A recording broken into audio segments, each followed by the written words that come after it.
जय श्री कृष्ण। आज जानकारी लेकर आए हैं दिव्य दृष्टि के ऊपर की बहुत सारे लोग जानना चाहते हैं कि दिव्य दृष्टि जो होती है वो उसके विषय में जानकारी दें। देखिए, दिव्य दृष्टि जो होती है, पहली बात तो यह है कि दिव्य दृष्टि दो प्रकार से एक इंसान को मिलती है। पहला जो प्रकार होता है वो होता है छोटा, वो होता है देव सिद्धि। किसी देवी या देवता की जो सिद्धि कर लेता है और वो देवी या देवता उसे दृष्टि प्रदान करते हैं और उसे बहुत सारी ऐसी चीजें दिखने लगती हैं, पता चलने लगती हैं, जिससे फिर वो लोक कल्याण करता है, समाज सेवा करता है। खास करके जिन लोगों को देवी देवता आते हैं ग्रामीण क्षेत्रों में, जैसे कि हमारे गुरु थे, उनको देवता आते थे तो उन्हें सब कुछ दिखाई देता था। वो आंख बंद करके एक सेकंड के अंदर देख लेते थे। जैसे कि गांव में अधिकतर सवाल क्या रहते हैं लोगों के, वो भी हम आपको बताते हैं। लोगों के सवाल ये रहते हैं कि भाई मेरी भैंस गुम गई, मेरी भैंस कहां चली गई, मेरी गाय कहां चली गई, ये बता दीजिए, हमारे घर में ये समस्या, ये बता दीजिए। तो हमारे जो गुरु थे वो आंख बंद करते थे और बाकायदा उनको रास्ता बता देते थे कि यहां से जाइए, यहां से जाइए और इस जगह पे आपकी भैंस खड़ी हुई है, या आपकी गाय यहां से जाइए, यहां से जाइए, इस जगह पे वो खड़ी हुई है। तो गांव में ज्यादातर इस तरह के सवाल होते हैं। ये कोई नहीं पूछता कि हमारे पितरों का क्या है, या ये बताओ वो बताओ। सामान्य तौर पर बस समस्या बताते हमारी ये समस्या है, और के पास दृष्टि होती है वो देखकर समस्या को सुलझा देते हैं। बस इतना ही कार्य होता है गांव में, इससे ज्यादा कोई पूछताछ नहीं करते हैं। लेकिन शहरों में बहुत सारे साधकों को जानना है कि दृष्टि क्या होती है, कैसी होती है।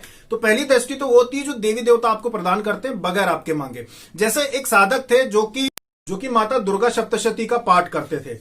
दुर्गा सप्तशती का पाठ करने से उन्हें दृष्टि प्राप्त हुई। लेकिन ये जो दृष्टि थी ये किस तरह की थी वो बताते हैं। जो किसी प्रकार का स्तोत्र पाठ या किसी देवी की लगातार सेवा करता है कई दिनों तक, उसको जो दिव्य दृष्टि प्राप्त होती है वो प्राप्त होती है आंशिक, पूर्ण दृष्टि नहीं होती, वो आंशिक दृष्टि प्राप्त होती है उसको।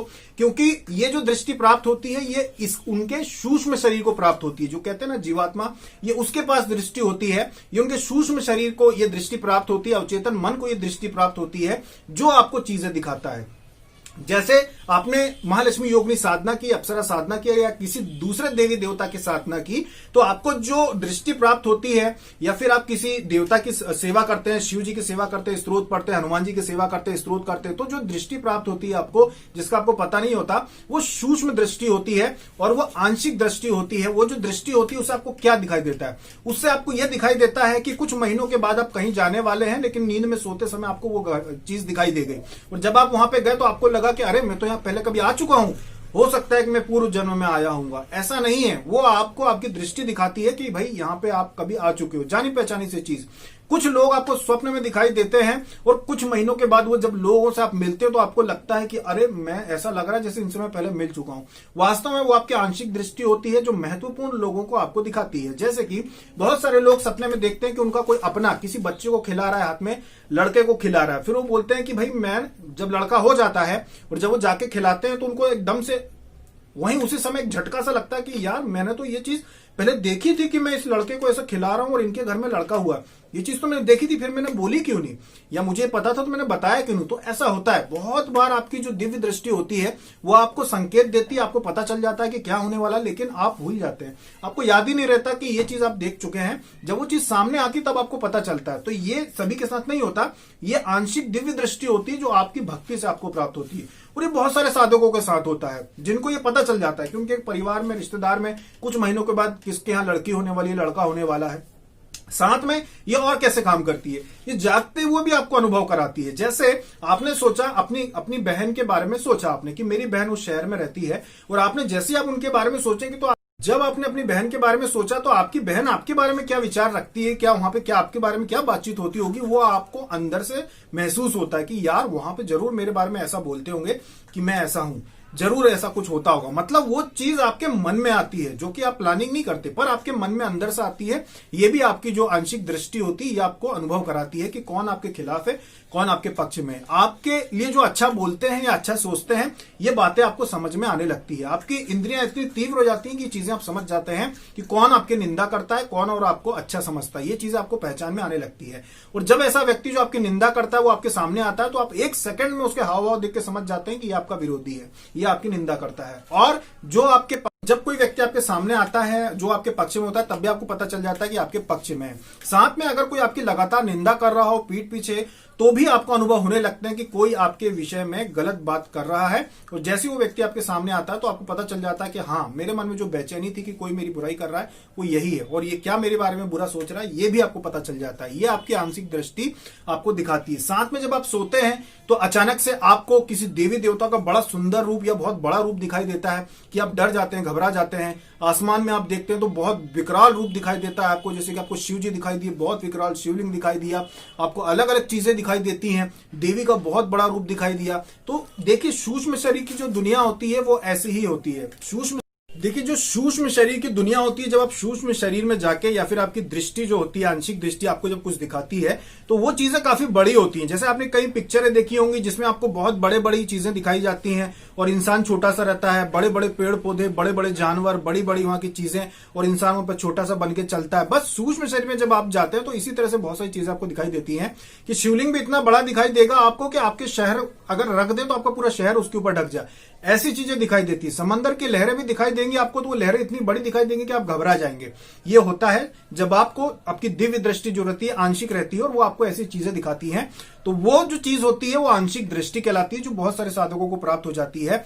योगिनी साधना से भी हो जाती है, जैसे 64 योगिनी साधना है, महालक्ष्मी योगिनी साधना है, अप्सरा साधना है। इनसे ये जो आंशिक दिव्य दृष्टि होती है ये लोगों को प्राप्त हो जाती है।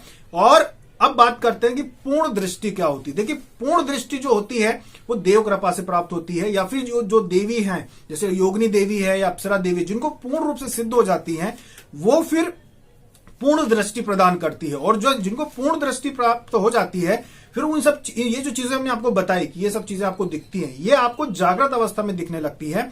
आप बस आंख बंद करके बैठेंगे और देखेंगे और आपको सब कुछ दिखाई दे जाएगा, बिल्कुल साफ दिखाई देगा। अगर आप देख रहे हैं कि आपके घर की, मान लीजिए जैसे आप गांव में है, कोई व्यक्ति आया उसने बताया कि मेरी भैंस गुम गई है, बिल्कुल जिस तरह से आप टीवी देखते हैं उसी तरह से आपको दिखाई देगा कि वो भैंस कहां से गई और कैसे गई। और इसमें जो रहता है टाइम ड्यूरेशन जो होता है, दृष्टि मिलने के बाद जो टाइम ड्यूरेशन होता है ये बदल जाता है। ये जब आप देखते हैं तो आप 1 सेकंड में, हो सकता है कि आप 4 दिन की चीजें देख लें, 1 सेकंड में 4 दिन की चीजें देख लें, क्योंकि उस दौरान आपको ये पता रहेगा कि आपने 4 दिन घूम के आए हैं, लेकिन सामने वाला व्यक्ति देखेगा कि आपने 1 सेकंड में आंखें खोल दी।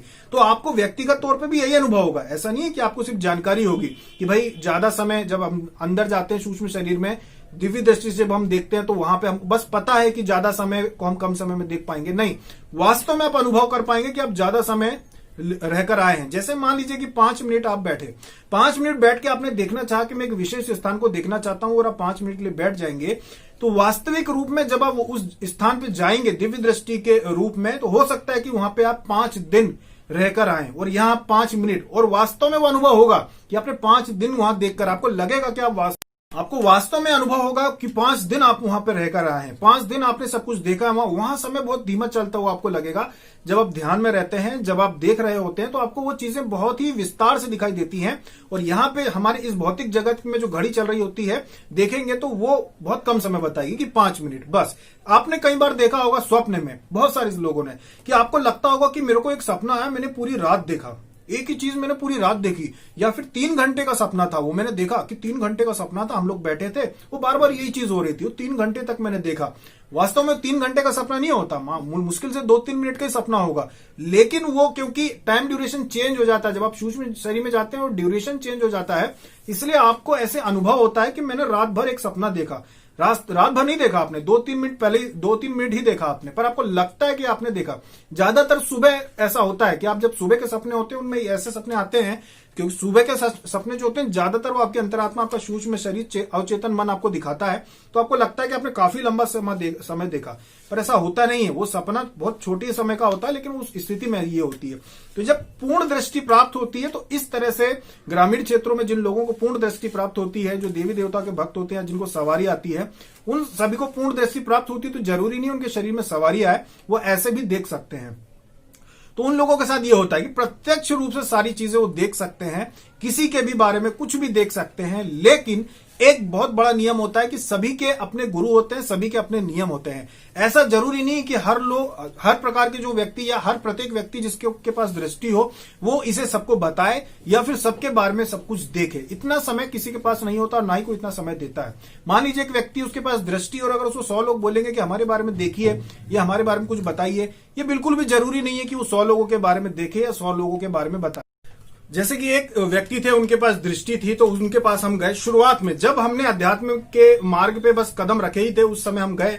एक व्यक्ति थे, उनके पास दिव्य दृष्टि थी उनके पास। तो पहले हमने फोन पे उनसे काफी कुछ कहा, उनसे कि ये बता दीजिए, वो बता दीजिए, ये चीजें नहीं हो रही है, वो चीजें नहीं हो रही। हमें लगा कि ये बता देंगे, पर हमें ये नहीं पता था कि इनका जीवन कितना व्यस्त होता है। लेकिन जब हम वहां पे गए, जब हमने वहां पे देखा कि उन व्यक्ति को तो खाना खाने का भी समय नहीं है, सुबह से बैठते हैं तो 2 बज जाती, कभी 3 बज जाती है, उनको खाना खाने का भी वक्त नहीं है। और गांव में नाश्ते वास्ते का नियम होता नहीं है कि कोई नाश्ता कर रहे हो। वो तो जब मेहमान आते हैं तब नाश्ता जैसी चीजें सामने आती है कि भैया मेहमान आए तो नाश्ता बनाए या फिर कहीं से लेके आए। प्रतिदिन कोई नाश्ता वास्ता नहीं होता गांव में। तो वहां पे 2 बज गए, कभी 3 बजे, उनको फुर्सत ही नहीं। फिर उन्होंने 3 बजे खाना खाया, उसके बाद शाम को 1-2 घंटे बैठने के बाद फिर देखा उन्होंने, तो फिर उनके यहाँ भीड़ लग गई।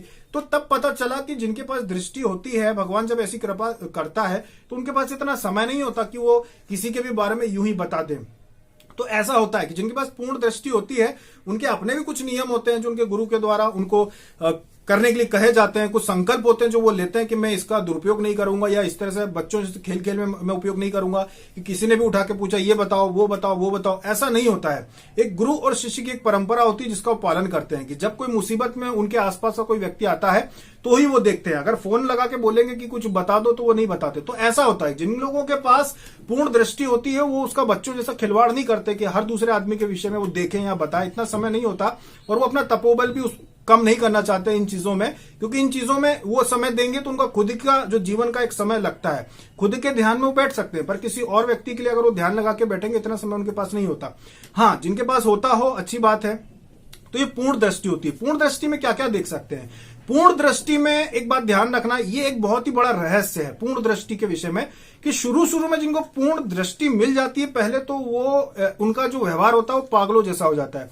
पहले तो वो समझ नहीं पाते कि जो हम देख रहे हैं ये सत्य है, या जो हम जीवन जी रहे हैं ये सत्य है। वास्तविकता यह है कि जो जीवन आप जी रहे हैं ये सत्य है। और जब आप पूर्ण दृष्टि मिलने के बाद अगर आप देखना चाहते हैं इधर उधर चारों ओर घूम घूम के, अगर आप देखना चाहते हैं सूक्ष्म शरीर में जानकर, तो वो जो आपको दिखाई देता है एक प्रकार से कह सकते हैं कि वो काल्पनिक होता है। वो चीजें वास्तव में होती नहीं है, पर बहुत सारी चीजें काल्पनिक होती हैं। वास्तविक चीजें क्या होती हैं? वास्तविक चीजें ये होती हैं कि जब आप किसी व्यक्ति के बारे में देखते हैं कि भाई इसके घर में कोई गलत चीज है क्या, कोई भूत प्रेत या कोई गलती इससे हुई है, इसके देवी देवता नाराज है, किसी ने कुछ कर दिया है, ये चीजें वास्तविक में दिखाई देती हैं। लेकिन अगर कोई बैठ के ये देखे कि भाई मैं किसी पहाड़ पे जाके देखूं या फिर किसी मंदिर में जाके देखूं, तो वो चीजें जो उसको दिखाई देती हैं वो काल्पनिक दिखाई देती हैं, जो वास्तविक नहीं होती। जैसे कुछ स्थानों पे हम गए, बहुत सारे ऐसे स्थान है जहां पे हम गए, तो वहां पे जो चीजें दिखाई देती है, जो घटना दिखाई देती है कि भाई यहाँ पे ये देवता दिख रहा है या यहाँ पे ये चीजें दिख रही हैं, वो अभी की डेट में होती नहीं है, वो किसी समय हुई थी, पहले किसी समय हुई थी, तो वो तब का दिखाई देता है कि यहाँ पे ऐसा ऐसा ऐसा। वास्तव में अब वो चीजें नहीं है, जो दिख रहे थे उनकी तो मुक्ति भी हो चुकी, जा चुके, पर वो अभी भी यही दिखेगा कि यहाँ पे ऐसा हो रहा है। तो ऐसा होता है। तो वो जो दुनिया दिखती है आपको सूक्ष्म शरीर में जाके, कई बार वो काल्पनिक होती है। तो शुरू में जब किसी को दृष्टि मिलती है तो वो थोड़ा मानसिक संतुलन उनका गड़बड़ होता है कि ये वास्तविक जीवन जी रहा हूं या वो वास्तविक जीवन है। वास्तविक क्या है? तो वास्तविक जीवन मनुष्य जीवन है। आप यहां जो कर्म करेंगे उसी का पुण्य मिलेगा।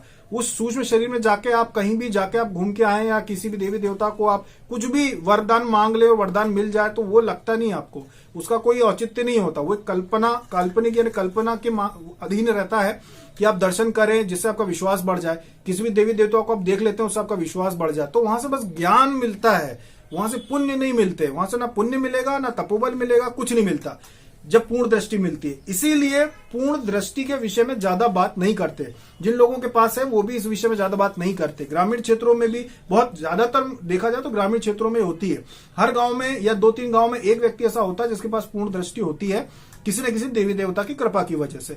तो वो लोग इस विषय में ना ज्यादा बात करते हैं ना वो, क्योंकि उनको पता है कि वास्तविक जीवन तो यह है, मनुष्य जीवन ये है। लोग यहाँ अच्छा काम करेंगे तो उनको फल मिलेगा, दृष्टि मिलने से फल नहीं मिलेगा। तो इसीलिए वो कहते भी है कि ये मत पूछो कि किसने करा क्या करा, नाम जो नहीं बताते हैं कि भाई किसने हमारे घर पे कुछ किया, तो वो इसीलिए नहीं बताते कि आप जो हम बोल रहे हैं बस उतना करो, आपकी समस्या दूर हो जाएगी। इससे क्या करना आपको कि किसने किया कैसे किया, क्योंकि वो वास्तविक जीवन में आपको रखना चाहते हैं। वो आपको कल्पना के जीवन में नहीं, दुनिया में नहीं ले जाना चाहते कि आप ऐसा करें, क्योंकि आपके अंदर फिर जिज्ञासा होगी भाई किसने किया, आपको नाम पता चल जाएगा, फिर आप उसके लिए कुछ करना चाहेंगे या फिर उससे बड़ा चाहेंगे कि मैं सीख जाऊं और उसका कुछ बुरा कर दूं। मतलब एक आप अलग ही मार्ग पे जाएंगे। इसीलिए जिन लोगों के पास पूर्ण दृष्टि होती है वो कभी इस विषय में बात नहीं करते, दृष्टि के विषय में, पूर्ण दृष्टि के विषय में कि क्या दिखता है क्या नहीं दिखता, कैसा वो क्या कर सकते हैं, नहीं बताते, क्योंकि उनको पता है कि वो दुनिया अलग है और वास्तविक दुनिया अलग है। इसके अलावा और क्या देख सकते हैं? भूत प्रेत देख सकते हैं, आपके घर में देवी देवता देख सकते हैं, क्या देवी देवता क्या नहीं है, भविष्य में होने वाली घटनाएं देख सकते हैं, कुछ समय की, ज्यादा लंबे समय की नहीं पर कुछ समय की घटनाएं देख सकते हैं। आपके घर में लड़का होने वाला, लड़की होने वाली है, नौकरी आप क्या करेंगे, किस शहर में किस जगह पे जाकर रहेंगे, ऐसी कुछ चीजें जो होती हैं वो पूर्ण दृष्टि वाले लोग देख सकते हैं। पास्ट में आपके साथ क्या हुआ है वो पूरा देख सकते हैं, कि आप कहां गए थे, क्या हुआ, वो सारी चीजें देख सकते हैं पूर्ण दृष्टि वाले। ये सारी चीजें वो देख सकते हैं जब पूर्ण दृष्टि मिल जाती है। पूर्ण दृष्टि आपको देवी देवता ही देते हैं, ध्यान रखना, देवी देवता ही ज्यादातर देते हैं। अगर आप सोचते हैं कि कुंडलिनी जागृत करके पूर्ण दृष्टि में पा लूंगा तो ये बहुत ही लंबा समय हो जाता है, हो सकता है इसमें 10 साल निकल जाए, 15 साल, 20 साल निकल जाए।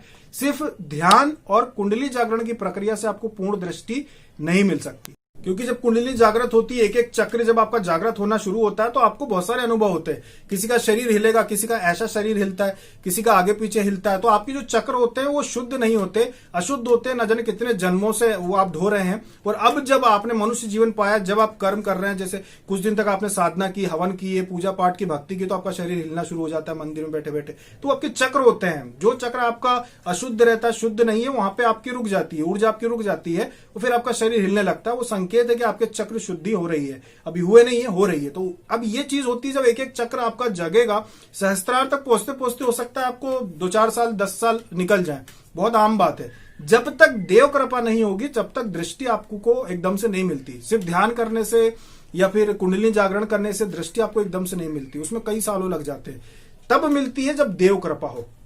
देव कृपा मतलब किसी की सिद्धि हो, आपके पास किसी देवी को सिद्ध किया हो, देवता को सिद्ध किया हो, तो वो आपको पूर्ण दृष्टि जल्दी दे देते हैं। भले आपकी कुंडलिनी जागृत ना हो तब भी वो दृष्टि दे सकते हैं। देव कृपा ऐसी होती है, देव कृपा से जल्दी दृष्टि मिल जाती है, ये होता है। तो बहुत सारे लोग पूछते हैं इस विषय में कि हम कोई क्लास हमने ज्वाइन की है दृष्टि प्राप्त करने के लिए। हम मना नहीं करते किसी को, जिसको जहां जाना है जाओ, जिसको जो करना करो, क्योंकि हमें पता है कि दृष्टि मिलने के बाद भी वो एक ऐसी दुनिया रहेगी जो 90% काल्पनिक है, कल्पना के परे है। उसमें आप काल्पनिक दुनिया है, उससे आपको पुण्य नहीं मिलने वाला, आपको तपोबल नहीं बढ़ने वाला, कुछ नहीं होने वाला। इसीलिए हम उस तरफ किसी को नहीं धकाते, बल्कि ये कहते हैं कि कर्म अच्छे करो, कर्म अच्छे करो, पुण्य कमाओ, पुण्य कमाओगे तो आगे, क्योंकि मनुष्य जीवन तो यूं निकल जाएगा। आप दृष्टि पाने के पीछे लगेंगे और आपका जीवन यूं निकल जाएगा, यूं आप बूढ़े हो जाएंगे, यूं आप खटिया पकड़ लेंगे। तो सही इसीलिए आपको रास्ता दिखाते हैं कि उस तरफ ना जाएं, आप पुण्य कमाने की तरफ जाएं, कि व्रत उपवास रखे, साधना करें, जप करें, अपना तपोबल बढ़ाएं। ये आपके काम आएगा, दृष्टि काम नहीं आने वाली, क्योंकि दृष्टि जब खुल जाएगी, जब आपको ज्ञान हो जाएगा, तब आप समझ जाएंगे कि भाई पुण्य कमाना जरूरी है। भगवान को तो आप देख लेंगे कि बहुत सारे देवी देवता हैं, अपने अपने तपोबल के अनुसार उनको स्थान दिया गया है। लेकिन जब आप अपने आप को देखेंगे तो पता चलेगा कि आप तो एक गोबर के अंदर पड़े हुए कीड़े के जैसे हैं, आपका तो कोई तपोबल ही नहीं है, आप तो बिल्कुल नीचे हैं। जब आप उस लोक में देखेंगे कि भाई मैं मरने के बाद मेरे को वहां कहाँ स्थान मिलेगा। तो मान लीजिए आपको दृष्टि मिल गई, आपने देखा कि भाई इन देवी देवताओं के बीच में मेरा कहाँ स्थान है, तो आपने देखा कि भाई उस लोक में आपका स्थान तो गोबर के कीड़े के रूप में है, आपका कोई तपोबल ही नहीं है, कुछ है ही नहीं आपका। तब आपको बात समझ में आएगी कि मैंने 10 साल खराब किए दृष्टि पाने के लिए, और अब मुझे समझ में आ रहा है कि सबसे मुख्य तो पुण्य है। जब तक मैं तपोबल नहीं बढ़ाऊंगा, पुण्य नहीं बढ़ाऊंगा, तो मेरी तो सब दुर्गति होगी। अभी तक मेरे को दृष्टि तो मिल गई, लेकिन अब जब मैं मरूंगा तो मैं तो गोबर का कीड़ा बनने वाला हूं। तो फिर इसी वजह से आपको तब उसके बाद समझ में आएगा कि वास्तविक जो चीज है, जो आपको पाना है, वो तपोबल है। तपोबल कहां से मिलेगा? भक्ति से, सेवा से, दूसरों की सेवा करें, तब आपको बात समझ में आएगी कि मुझे समाज सेवा करना चाहिए। समाज सेवा करें, दान पुण्य जितना ज्यादा हो सकता है उतना ज्यादा करें। जैसे हमने आपको पहले भी बताया है, संकल्प ले लें कि आप अपने पूरे जीवन में 1100 बार दान अवश्य करेंगे, चाहे वो 5-5 रुपए हो, चाहे वो 10-10 रुपए करके आप करें, पर 1100 बार आप दान करेंगे। जैसे आप किसी तीर्थ स्थान पे गए, आपने किसी गरीब को देखा, आपने वहां 5 रुपए दान कर दिया, आपने देख लिया कि हाँ चलो एक बार मेरा दान हो गया। आपके घर पे कोई मांगने के लिए आया, आपने एक कटोरी आटा दे दिया, आपने गिनती रख ली कि अब मेरा 2 बार दान हो गया। कम से कम 1100 बार का संकल्प ले ले कि मेरे जीवन में मैं 1100 बार संकल्प अवश्य लेता हूं कि 1100 बार मैं दान जरूर करूंगा, चाहे वो कितना भी छोटा हो। ऐसा नहीं है कि हजारों रुपए, भले ही मैं छोटा छोटा दान करूंगा, 1100 बार दान अवश्य करूंगा। ये संकल्प ले ले, इसका अक्षय पुण्य आपका इकट्ठा हो जाएगा। एक व्रत को जरूर रखना शुरू कर दे कि मैं एक व्रत कभी नहीं छोड़ूंगा, एक व्रत हमेशा करूंगा, चाहे वो एकादशी का व्रत हो, चाहे कोई सा भी व्रत हो। एक व्रत में हमेशा अपने इष्ट भगवान का कोई सा भी चुन के, जो भी आपके इष्ट है, हमेशा करूंगा। उससे आपको अक्षय पुण्य की प्राप्ति होगी। अपने इष्ट देवी या देवता से संबंधित पुराण का अध्ययन अवश्य करूंगा, उसमें आपको अपने इष्ट देवता की भक्ति सेवा कैसे करनी चाहिए पूरा ज्ञान मिल जाएगा। शिव जी को मानने वाले शिव पुराण का अध्ययन करेंगे, विष्णु जी को मानने वाले श्रीमद भागवत पुराण का अध्ययन करेंगे, देवी जी को मानने वाले श्री देवी भागवत का अध्ययन करेंगे, तो आप इनका अध्ययन करेंगे तो आपको पता चलेगा कि इनकी सेवा भक्ति कैसे की जाती है। तो जब आप इस मार्ग पे चलेंगे तब आपको पता चलेगा कि पुण्य ही सबसे ज्यादा महत्वपूर्ण है, तपोबल ही सबसे ज्यादा महत्वपूर्ण है। दृष्टि के दो प्रकार आपको हमने बता दिए। एक आंशिक दृष्टि होती है जो लगभग सभी को मिल जाती है, जो साधक होते हैं, जो साधना करते हैं उनको मिल जाती है। पूर्ण दृष्टि दूसरे तरह के लोगों को मिलती है, जिनके पास देव कृपा होती है या देवी कृपा होती है, जिनको सिद्धि मिल जाती है, उनको पूर्ण दृष्टि मिल जाती है। दोनों ही दृष्टि जो है वो अपनी अपनी जगह सही है। दोनों ही दृष्टि जो है वो आपको भविष्य से संभालने का काम करती है कि आप समझ जाए, संकेत देती है, जैसे आपको पता चल जाए कि आगे आपको कैसे रहना है। तो ये थी जानकारी दृष्टि के ऊपर कि दृष्टि जो है कितने प्रकार की होती है। मुख्य रूप से 2 प्रकार की है हमारे अनुसार, ये हमारा मत है, कहीं से लिखी पड़ी बातें नहीं है, ना शास्त्र से लेकर आए हैं। ये 2 प्रकार की दृष्टि हमने जो अनुभव की है वो आपको बता रहे हैं, एक पूर्ण दृष्टि, एक आंशिक। आंशिक आप में से बहुत सारे लोगों के पास है जो मैसेज में पूछते हैं, हमने ये देखा, हमको वो दिखा, स्वप्न में दिखा, नींद में सोते समय देखा, वो सब आंशिक दृष्टि वाले हैं जिनको भविष्य के पहले से आभास हो जाता है, घटनाओं का, यानी कि बुरी घटना का भी आभास हो जाता है। जो एक पूर्ण दृष्टि वाले हैं उनको बहुत सारी चीजें, भूत प्रेत चुड़ैल पिशाच देवता देवी, पिछला जितना किसी का भी किया हुआ पास्ट पूरा दिख जाता है, फ्यूचर के कुछ संकेत दिख जाते हैं, ये पूर्ण दृष्टि वालों का काम है। ये दोनों चीजें अलग है। तो ये चीजें होती हैं, आंशिक दृष्टि, पूर्ण दृष्टि। आशा है आपको दृष्टि के ऊपर ये जो जानकारी दी गई है वो समझ में आ गई होगी कि सबसे बढ़कर जो होता है वो पुण्य और तपोबल होता है, आपको वो बढ़ाना है, उसके मार्ग पे चलिए। आप अध्यात्म के मार्ग पे चलते हुए वो चीज पाने की कोशिश कीजिए। ज्यादा से ज्यादा पुण्य कमाना है, ज्यादा से ज्यादा तपोबल बढ़ाना है। अभी तक के लिए इतना ही। जय श्री कृष्ण।